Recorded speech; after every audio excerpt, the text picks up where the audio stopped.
particulièrement pour la démocratie locale def nañ une pré-campagne def 15 jours de campagne muy moment yoo xamante ne moment yu am solo la dem nañ vers les populations wax nañ leen suñu mbëbët ak li ñu bëgg pour suñu territoire tey nag yaakaar naa ne du bésu campagne bésu scrutin la ñu war ko def ak dal war ko def ak sérénité war ko def ak jàmm voté naa ba pare maa ngi dem effectivement donc xaar les résultats mais di lancer un appel à tous les Dakaroises et les Dakarois ñu def lépp rek ci jàmm ak ci yar parce que loolu mooy grandir suñu territoire Dakar loolu muy grandir suñu réew Sénégal parce que àdduna mu ngi seetaan te yaakaar naa ne Sénégal dafa mas a ràññeeku ci def ay élections yoo xam ne day jàngal àdduna bi lu am solo mooy ko ne dëkku démocratie la dëkku jàmm la.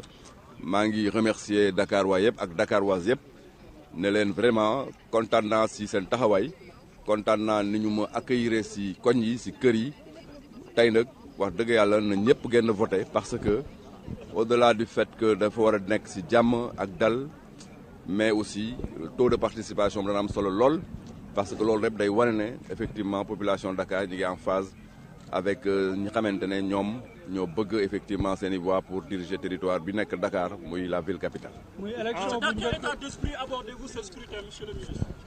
waaw maa ngi koy aborder j'aborde le scrutin de ce jour dans un état d'esprit de sérénité.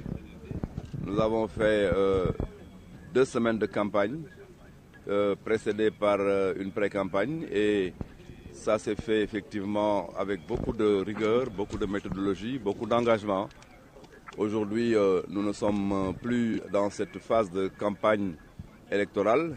C'est le jour du scrutin qu'il faut aborder avec beaucoup de calme, beaucoup de sérénité, mais surtout dans un environnement et un état d'esprit de paix. Parce que notre pays, le Sénégal, est un pays connu pour donc sa culture démocratique et sa culture de paix. Moi-même, en tout cas, je lance un appel à tous les Dakarois et toutes les Dakaroises de leur demander d'aller voter dans la paix, dans la sérénité. Et Inch'Allah, ce soir, le meilleur, je vais dire, le choix des Dakarois va s'exprimer. Et le lendemain, nous irons au travail tranquillement.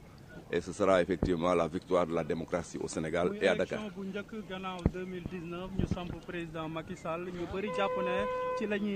Je crois que cette question-là ne mérite pas d'être posée aujourd'hui. Nous sommes dans une élection territoriale, dans une élection locale.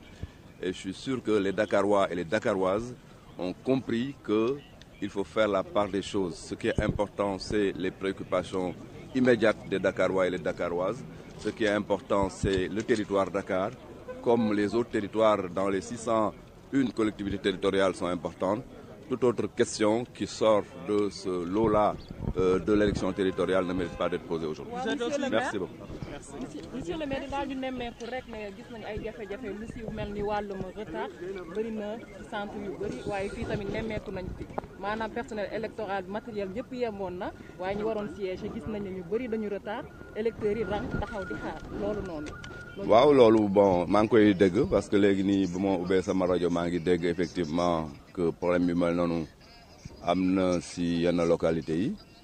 bon loolu nag yaakaar naa ne ku xam élection yàgg di participer à élection xam ne le zéro défaut n'existe pas zéro défaut amul en matière électorale amul d'ailleurs de manière globale il faut rapidement maintenant demander à ce que ñi organiser élection yi au niveau du ministère de l'Intérieur ñu jël les dispositions de correction très rapidement pour que donc heure bi ñu mën ko donc combler mais moi je suis convaincu que yu mel ni moom non seulement am na tey mais on tend toujours vers l'excellence, on tend toujours vers la perfection, mais il peut y avoir de temps en temps de petits problèmes comme ça, mais j'espère que ceux qui sont responsables en charge de ces élections-là donnent des mesures de correction très rapidement. Monsieur le ministre, Merci beaucoup. Monsieur le ministre. D'accord.